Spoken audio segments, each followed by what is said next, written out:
Hello friends, स्वागत है आप सभी का हमारे यूट्यूब चैनल आर के स्पेन हब। तो फ्रेंड, आज की वीडियो में हम कवर करने वाले हैं द स्किन गेम, यानी गर्ल्स वर्दी का एक इम्पॉर्टेंट प्ले है द स्किन गेम। और इससे कई क्वेश्चन हमारे एग्जाम में पूछे जाते हैं। तो फ्रेंड, यहाँ पर हम आपको फुल जो क्रेश कोर्स है मैं आपको यहाँ पर फ्री कराने वाला हूँ। तो आज की वीडियो में हम कवर करेंगे गर्ल्स वर्दी का द स्किन गेम। इसमें हम इम्पोर्टेंट पॉइंट कवर करेंगे, जो इसके करेक्टर हैं वो कवर करेंगे, जो इसकी मोस्ट इम्पॉर्टेंट समरी है मैं वो कवर करूँगा जो एग्ज़ाम में आपके पूछे जाते हैं। तो चैनल को सब्सक्राइब जरूर कर दें और वीडियो को लाइक ज़रूर कर दें, जिससे कि आपको सारे वीडियो आपको टाइम पर मिलते रहें। देखिए, अगर हम यहाँ पर बात करें मोस्ट इम्पॉर्टेंट पॉइंट की, तो यहाँ पर कह रहा है the skin game is a play of John Galsworthy. किसका है? ये जॉन गर्ल्सवर्दी का प्ले है। It was first performed at Saint Martin's Theatre. और इससे पहली बार कहाँ परफॉर्म किया गया था? जो सेंट मार्टिन थिएटर है उससे वहाँ पर परफॉर्म किया गया था। कब किया गया था? लंदन 1920। ठीक है, तो यानी पहला क्वेश्चन आपका ये बना है कि ये जो सेंट मार्टिन थिएटर में पहली बार 1920 में इसे परफॉर्म किया गया था, और बाद में इसे कहाँ परफॉर्म किया गया? बीजू थिएटर में इसे परफॉर्म किया गया। ठीक है, आगे देखिए, इन द सेम ईयर यानी उसी साल में इट वाज इंक्लूडेड इन वंस मेंटल्स the best player of 1920 to 1921। और इसी साल इसे क्या किया गया? वंस मेंटल का द बेस्ट प्लेयर इसे मतलब बताया गया, यानी इसे बेस्ट प्ले की श्रेणी में रखा गया 1920 टू 1921 के बीच में। ठीक है, अब इसके जो मोस्ट इंपॉर्टेंट करेक्टर हैं उनकी हम बात कर लेते हैं, क्योंकि ये हमारे एग्जाम में करेक्टर बहुत ज़्यादा पूछे जाते हैं गर्ल्स वर्दी के। ठीक है, तो देखिए, जो पहला हमारा हिल क्रिस्ट है करेक्टर, ये इम्पोर्टेंट करेक्टर है क्योंकि ये कि हमारा क्या है? ये कंट्री जेंटलमैन है। ठीक है, हिल क्रिस्ट ये कंट्री जेंटलमैन है। एमी कौन होती है? वो इनकी वाइफ होती है। ठीक है, यानी हिल क्रिस्ट की वाइफ एमी होती है, और जिल जो होती है वो इनकी डॉटर होती है। यानी हिल क्रिस्ट और एमी की जो जिल होती है वो डॉटर होती है। ड्वेकर जो होता है वो एक एजेंट होता है, और जो हॉर्न ब्लोअर होता है वो एक मेन होता है, न्यूली रिच मैन होता है। ठीक है, यानी जो हॉर्न ब्लोअर होता है वो कौन होता है? एक न्यूली रिच मैन होता है। ठीक है, आगे देखिए, जो चार्ल्स है वो आप हिल क्रिस्ट का एल्डर सन है, यहाँ पर दिखाया गया है। यानी जो चार्ल्स है वो यानी कंट्री जेंटलमैन का, यानी जो हिल क्रिस्ट है उनका एल्डर सन है यहाँ पर। और क्लॉय जो है वो यहाँ पर वाइफ टू चार्ल्स, यानी जो चार्ल्स है इनकी वाइफ कौन है? ये क्लॉय है। ठीक है, और यहाँ पर देखिए, जो रोल्फ है वो यहाँ पर इनका यंगर सन है। किसका यंगर सन है? हिल क्रिस्ट का। यहाँ पर ये यंगर सन कौन है? रोल्फ है।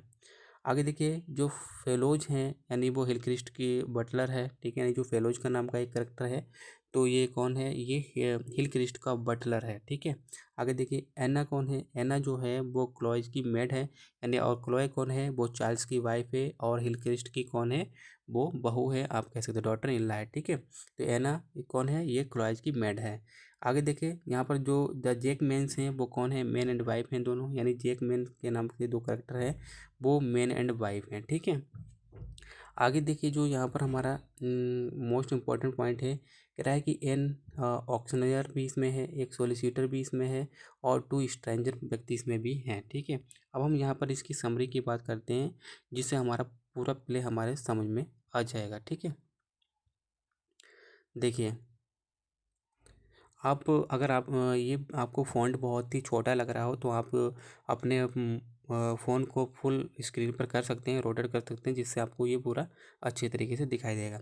तो देखिए, यहाँ पर हम बात करते हैं, the plot tells the story of the interaction between two very different families in rural England. ये कह रहा है कि जो प्लॉट है वो हमें एक स्टोरी बताता है यहाँ पर कि दो डिफरेंट फैमिलीज हैं रूरल इंग्लैंड की, उनके बीच में इंटरेक्शन होता है just after the end of the first world war. इसके बाद, यानी जैसे ही फर्स्ट वर्ल्ड वार एंड होता है उसके बाद की यहाँ कहानी दिखाई गई है। Squire Hillcrest lives in the manor house, और जो स्क्वायर हिलक्रिस्ट जो है वो एक मैनर हाउस में रहता है, where his family has lived for generations, यानी जहाँ पर उसकी जो फैमिली है वो जनरेशन्स से रहती हुई आ रही है, यानी उसके पीढ़ी दर पीढ़ी रहते हुए आ रहे हैं उस फैमिली में। ही हैज़ अ डॉटर जिल, यहाँ पर उसकी डॉटर एक जिल है, who is in her late teen and wife Amy. ठीक है, तो वो कौन है? वो अभी टीन एज में है, और उसकी वाइफ कौन है? एमी है। किसकी? हिलक्रिस्ट की, अभी हमने बात की थी। एज वेल एज सर्वेंट भी है उसके और रिटेनर्स भी हैं। ही इज ओल्ड मनी, ठीक है, वो एक तरीके से क्या है, एक ओल्ड मनी है। Although his finances are at a low जो एब, क्योंकि उसके पास जो भी है वो पुराना ही धन है, क्योंकि उसकी जो फाइनेंस है वो वेरी लो एब है, यानी बहुत ही कम है। The other family is the nouveau riche Hornblowers, यहाँ पर जो दूसरी फैमिली है वो रिच, एक न्यू रिच फैमिली है, किसकी, हॉर्न ब्लोअर्स की। Headed by the single minded, यानी एक सिंगल माइंडेड यानी बहुत ही आप कह सकते हो हॉटी विलफुल यानी एरोगेंट पर्सन है, उसके द्वारा उसे हेड किया जा रहा है, ठीक है। एंड रिच इंडस्ट्रियलिस्ट, और कैसा है, यानी बिजनेसमैन है, और कैसा है, रिच भी है। Hornblower who throws old retainers the Jackmans out of their home, यानी जो पुरानी चीज़ें होती हैं, जो हॉर्न ब्लोअर होता है वो फेंक देता है किसके, जो Jackman out of their homes, यानी retainers the Jackman out of their homes, अपने घर के बाहर फेंक देता है, ठीक है। अब much to the squire's disgust, जिसमें वो जो मच स्क्वायर होता है, अब यहाँ पर स्क्वायर कौन था, ये हिलक्रिस्ट के घर के सामने फेंक देता है, जिससे जो हिलक्रिस्ट का घर है बहुत ही ज़्यादा गंदा हो जाता है उसके सामने का। And plans to surround the Hillcrest rural state with factories, और जो हॉर्न ब्लोअर है वो जो हिलक्रिस्ट की जो रूरल स्टेट है, ठीक है, उसका जो घर है उसको वो अपनी फैक्ट्री के सराउंड में लेना चाहता है। उसकी जो हिलक्रिस्ट की जो जगह है, जो हॉर्न ब्लोअर है वो उसको घेरना चाहता है, उस पर कब्जा करना चाहता है, ठीक है। ये कहानी यहाँ से चलती है। आगे देखिए, आगे क्या कह रहा है कि Hillcrest want to preserve the last piece of open land, यानी जो हिलक्रिस्ट है वो भैया अपनी जो ज़मीन है, जो उसका थोड़ा उसकी पीढ़ियों से, उसके बाप दादों से जो उसको टुकड़ा मिला हुआ है, ज़मीन का पीस मिला हुआ है, वो उसको प्रिजर्व सेव करना चाहता है, ठीक है। नोज एज द सेंट्री, उसको सेंट्री के नाम से जानता है, विच एडजॉइंस देयर प्रॉपर्टी, जो जो उसकी प्रॉपर्टी में ज्वाइन है। What he is ticked out of the land in auction, लेकिन वो क्या करता है, वो उसकी एक ट्रिक चलता है और उसकी क्या करवाता है, ऑक्शन करवाता है। ऑक्शन का मतलब होता है बोली लगवाता है, ठीक है।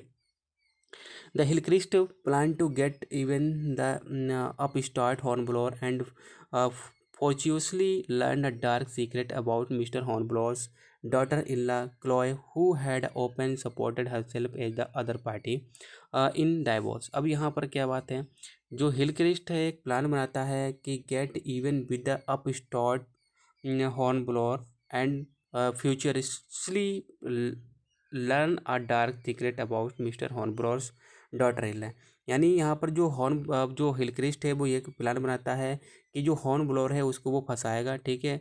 अब उसको पता चल जाता है क्या, एक सीक्रेट पता चल जाता है कि इसकी हॉर्न ब्लोअर्स की जो डॉटर इन लॉ होती है क्लोए, ठीक है, यानी हॉर्न ब्लोअर की जो डॉटर इन लॉ होती है, यहाँ पर देखिए जो हॉर्न ब्लोअर है, अब उसकी जो क्लोए है वो डॉटर इन लॉ है, मतलब बहू है, ठीक है। उसके बारे में यहाँ पर उसको हिलक्रिस्ट को एक सीक्रेट पता चल जाता है क्या, कि इसकी पहले किसी के साथ अफेयर रह चुका है।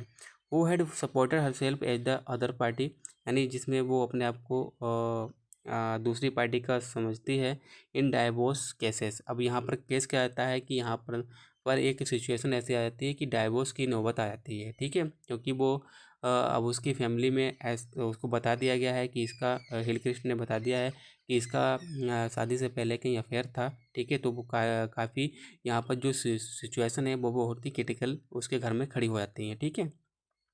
आगे देखिए, when he is all told the news, यानी जब वो कहानी बताता है, Mr Hornblower agree to sell the property to the Hillcrest for less than half auction price on the condition that the family swears to keep the secret. अब यहाँ पर क्या होता है, एक जो हॉर्नब्लोअर का जो ज़मीन होती है, अब वो जो प्रॉपर्टी है अपनी वो हिलक्रिस्ट को बेचने के लिए तैयार हो जाता है, क्योंकि क्योंकि जो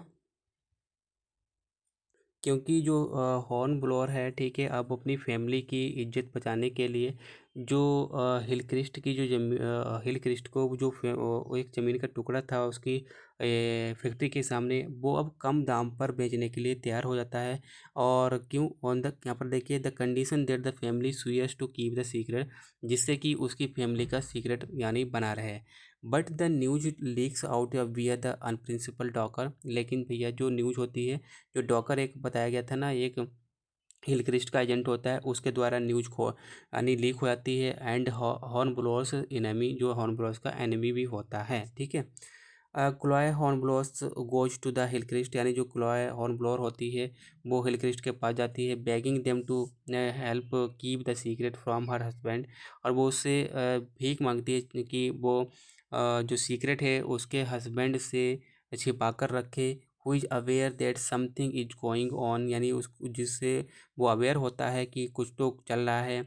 then hides behind a curtain, जहाँ पर वो कहाँ छुपा होता है, एक कर्टन के पीछे छुपा होता है। When her husband storm into the Hillcrest home demanding to know the secret, क्योंकि जब वो पीछे से सुन रहा होता है तब वो वहीं पर हड़कंप मचा देता है कि वो जानना चाहता है कि जो सीक्रेट है वो बताओ क्या है, ठीक है। कीपिंग हिज प्रॉमिस, यानी वो प्रॉमिस को रखते हुए टू द क्लॉय, क्लॉय से mister हिलक्रिस्ट makes up a story, जो मिस्टर हिलक्रिस्ट होता है वो एक झूठी सी स्टोरी बनाकर उसे बताता है। But the young horn blower, लेकिन जो यंग हॉर्न ब्लोअर होता है, जो क्लॉय का हस्बैंड होता है, वो क्या करता है, इज नॉट कन्विंस, वो मानता नहीं है। एंड डिक्लेयर्स, वो ये घोषणा कर देता है that he intend to end his marriage, कि वो अपनी मैरिज को समाप्त कर देगा, ठीक है।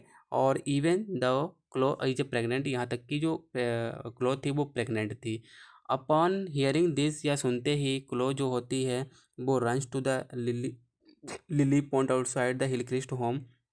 वो एक हिलक्रिस्ट जो होता है उसके घर के सामने एक पॉन्ड होता है, वहाँ पर भागती है and tries to drown herself, अपने आप को डुबाने की वहाँ पर कोशिश करती है। She is brought in to the house and it is clear that she will live, और बाद में उसको घर पे लाया जाता है, और बाद में जब पता लगाया जाता है कि जो सीक्रेट है वो कहीं ना कहीं झूठ है, और पूरी फैमिली जो है क्लोए की, ठीक है, वो उसके हस्बैंड और जो उसका हॉर्न ब्लोअर होता है वो सब एग्री हो जाते हैं कि कुछ भी अब उस क्लॉय के ऊपर मतलब एक्यूज नहीं लगाया जाएगा, ठीक है। अब वो खुशी खुशी अपनी फैमिली के साथ रहेगी। तो आई थिंक फ्रेंड ये सारा इंपॉर्टेंट पॉइंट और समरी और जो करेक्टर हैं वो आपको समझ में आए होंगे। तो वीडियो अच्छा लगा हो तो वीडियो को लाइक ज़रूर कर दें, चैनल को सब्सक्राइब जरूर करें, जिससे कि आपको अपकमिंग वीडियो टाइम पर मिलता रहे। फिर मिलेंगे एक नई वीडियो में, तब तक के लिए बाय।